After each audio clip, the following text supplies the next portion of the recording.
2 weeks ago, a young South African woman comes out of her home in informal housing, and she witnesses in front of her a gang shooting. She's highly traumatized. She seeks help. She receives the help. A week later, she rushes in to a shack which is burning to save a 3-year-old. She is, unfortunately, severely hurt and again in need of assistance. I'm Howard Feldman, and this is an episode of Synthesis TV.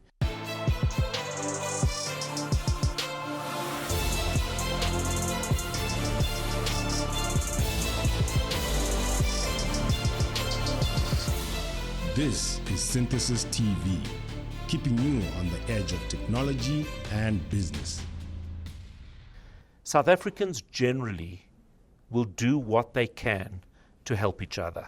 They'll do what they can, what they are able to reach out.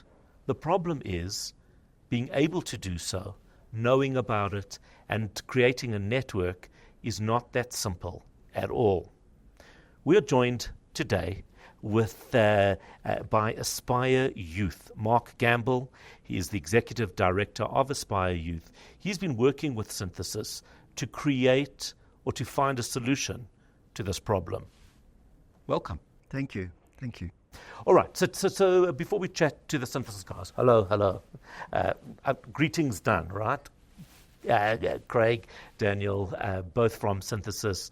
Craig is a solutionist and Daniel is a digital principal. We'll be talking to them throughout this as well to understand how these concepts are married together. Mark, what is Aspire Youth? Thanks, Howard. So we're a social enterprise.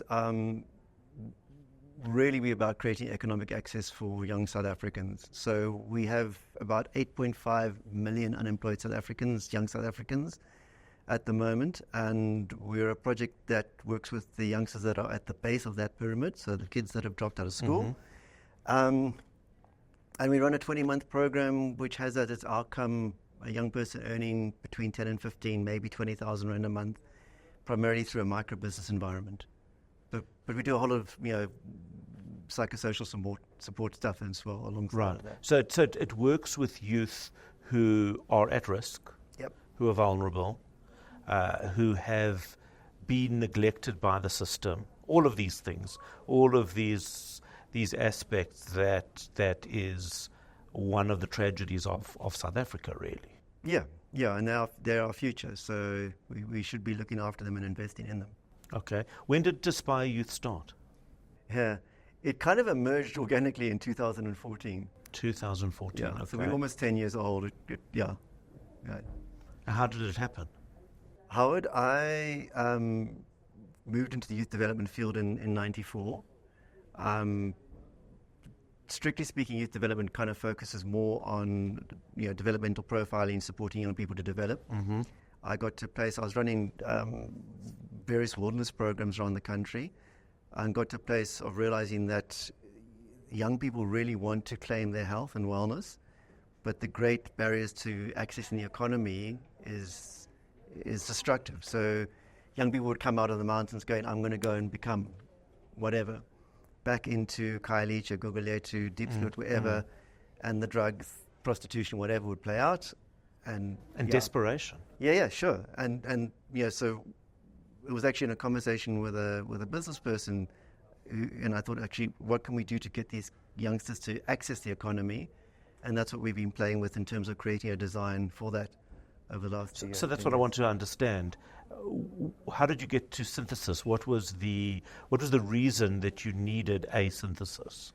Well, I got to you guys through you. No, never mind that. No, that wasn't where I was going at all. No. So, I mean, but it's an important point actually, because this thing happens so much through connection. So, okay, fair enough. Then I'll let this go. Your sister-in-law is a good friend of mine. She's done incredible remedial education work with youngsters in Gauteng area from the different townships.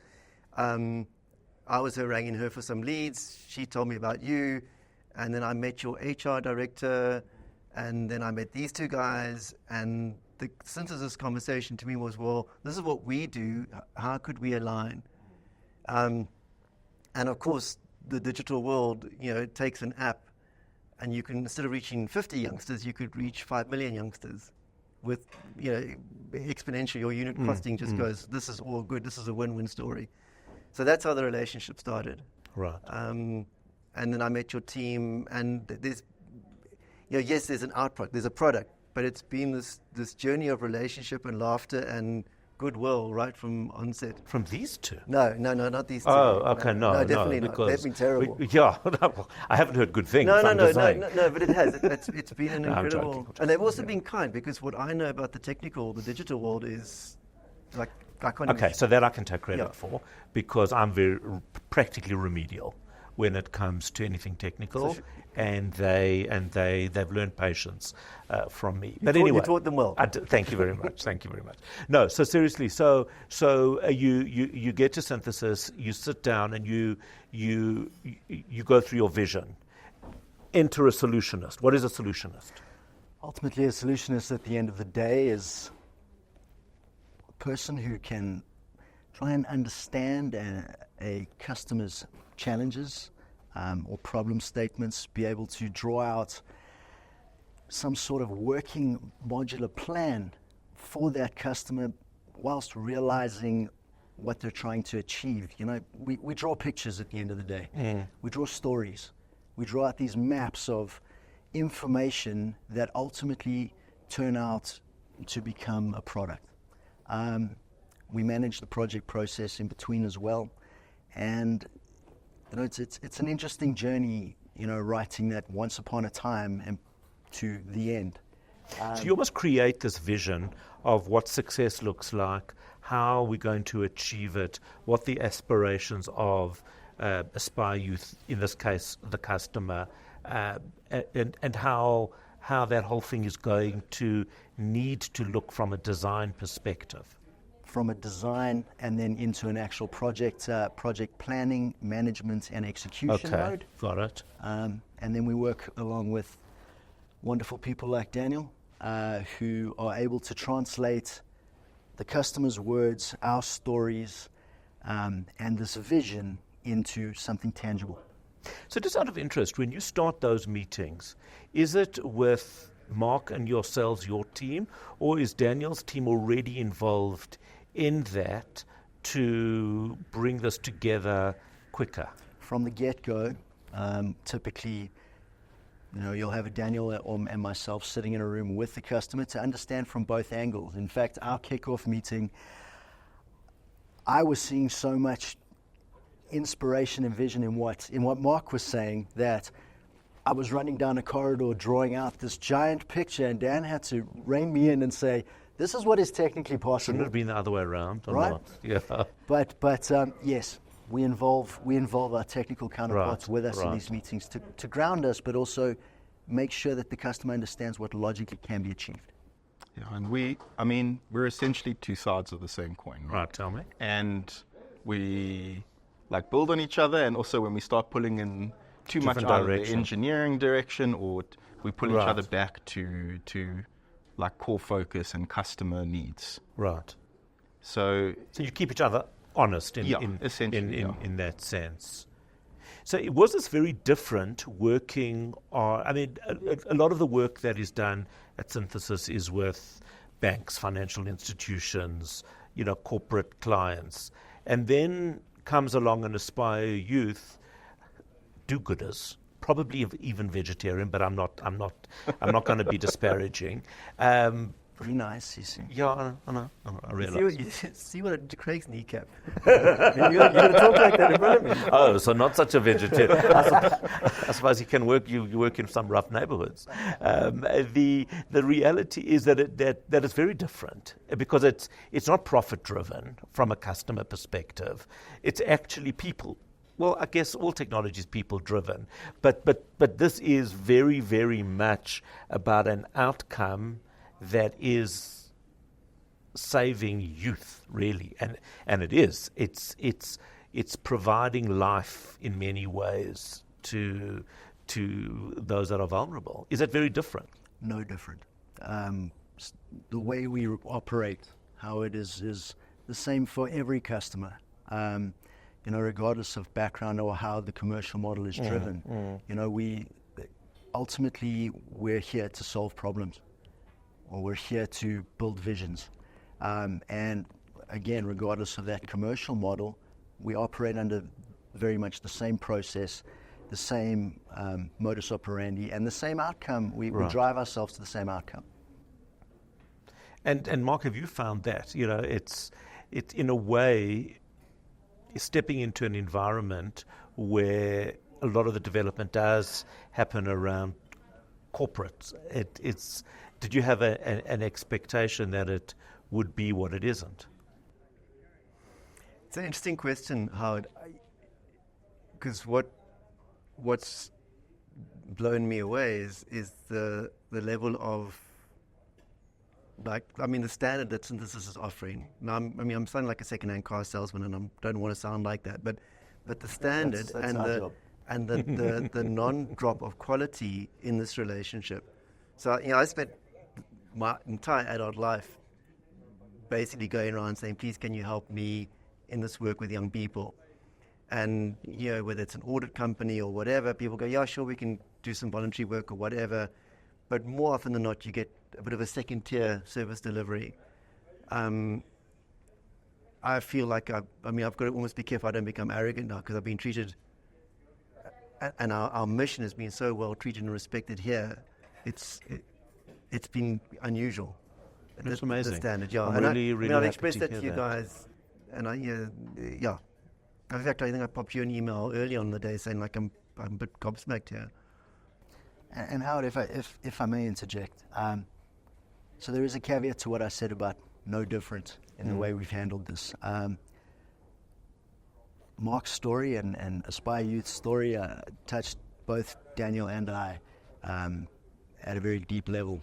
And, I suppose in more commercial models, you aren't that touched emotionally by situations. You're enthusiastic about what a customer wants, but this became a very personal, there was a personal drive for both of us to see this through.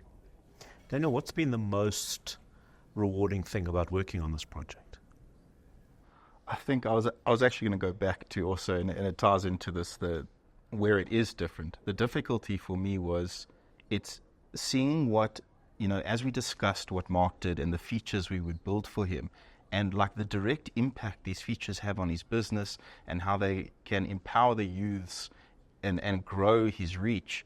The most difficult part was actually trying to take all of that and shrink it down and try and, as we usually do, we'll dream out what features look like with the client, and then we try shave down and move these are our later, and we will get to them. What is a useful product for you out of this? Tackle some business problem you're having at the moment.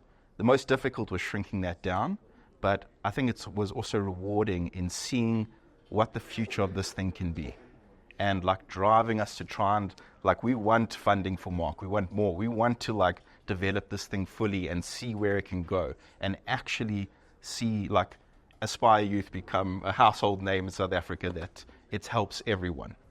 What are these features? We're talking about it as though everybody knows what this is. Mark, what is this? So I just want to tie into something Daniel said is the whole thing of Craig dreaming big and reality testing. But so we set the MVP, which was a new term that I learned, minimal viable product. You guys surpassed that in the first round, which also speaks to something. Yeah.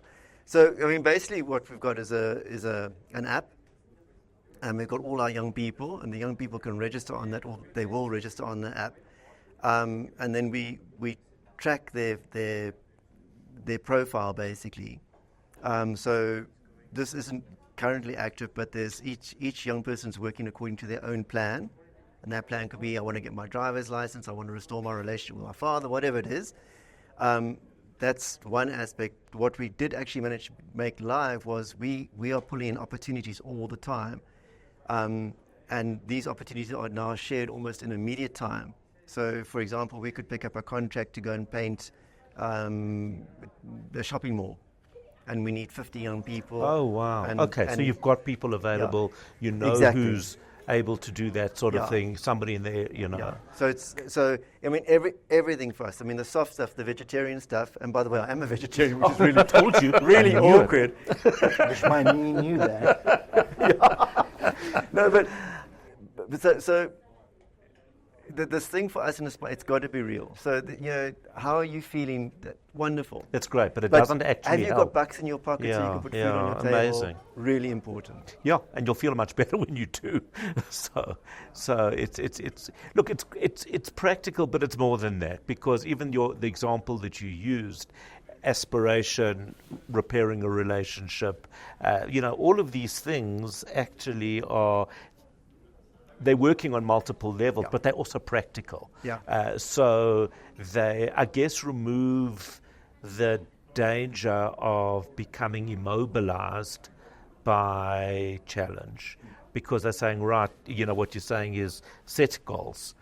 How do we get there? How do we help you to achieve those goals? It's not just saying, I'm in a terrible situation, because I think that's acknowledged. That's why this exists. It's incredible. You see, that I'm in a terrible situation, it can be a limiting worldview. So Absolutely. I'm a young person in Guguletu, whatever, and all around me are gangsters, shebeens, drug, whatever, and that's my world. But suddenly I'm telling the young people about synthesis, and they go in our computer lab and they go look at synthesis, they go, oh, I want to be like one of these guys. And they start to dream, they start to become aspirant. And then, these guys don't know it yet, but they're going to become mentors for some of our youth. I love that. I I promise you can't scare them. It's incredible. This is how we change the world.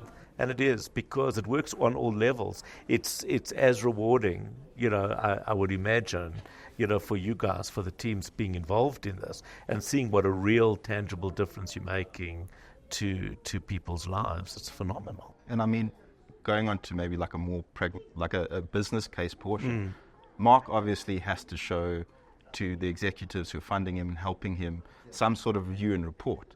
Now it becomes, instead of Mark having to try hard to pull this together, prepare this report, he goes, sits down at the meeting, logs in, here's what we've done, here's the growth we've had, right? Okay, so it accesses the data for him as well.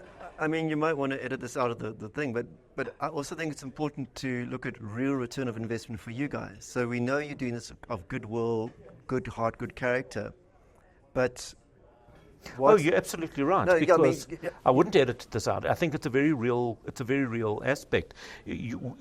There's a limitless amount of need at this stage, unlimited amount of need in South Africa.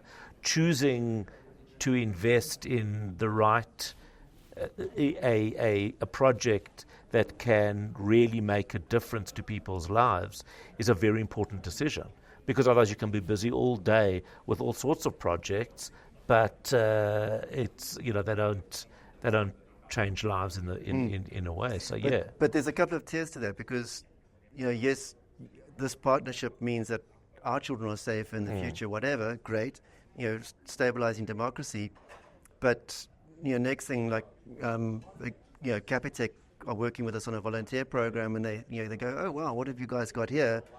And they it might bring new business. And I don't want to sound like a commercial, capitalistic driven person as a vegetarian, of course, but wow, but that's a good thing. Yeah, no, 100% right.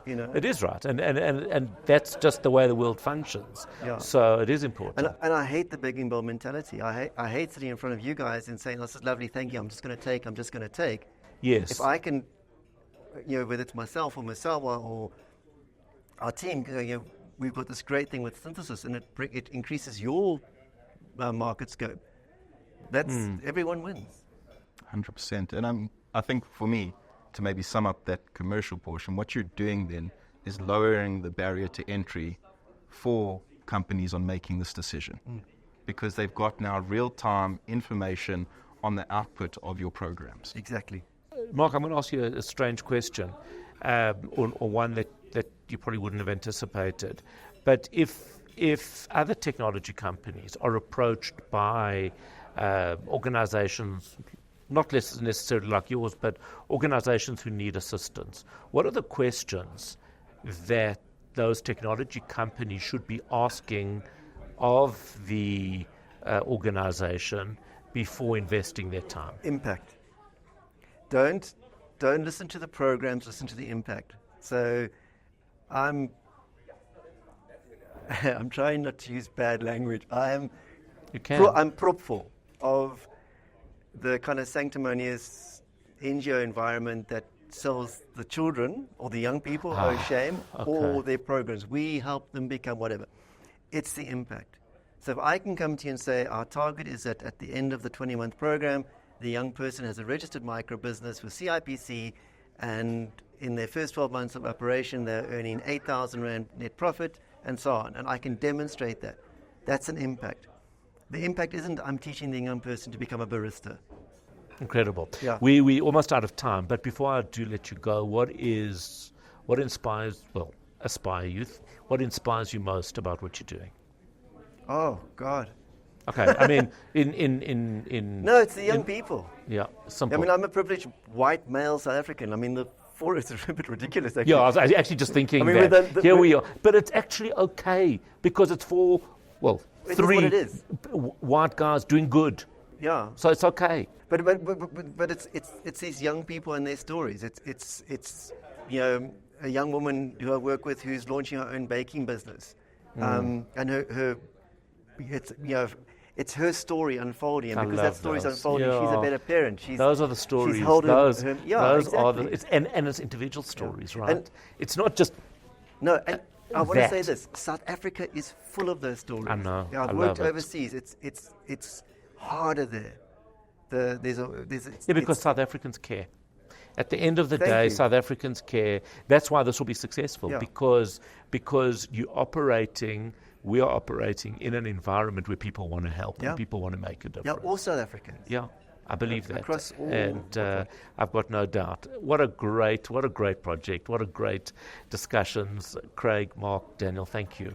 Just keep up the amazing work. And I think what we have to do as a follow-up to this is do a live demo and just show our listeners how it works and how people can engage. I think this is absolutely and maybe bring some of the voices of the young people in. Like, this is what's happened because of. Yeah, I was here, now I'm here. Absolutely incredible. If you want to follow the story, subscribe below. Send us your questions, send us your comments, and we certainly will try and address it. I'm Howard Feldman. This has been an episode of Synthesis TV.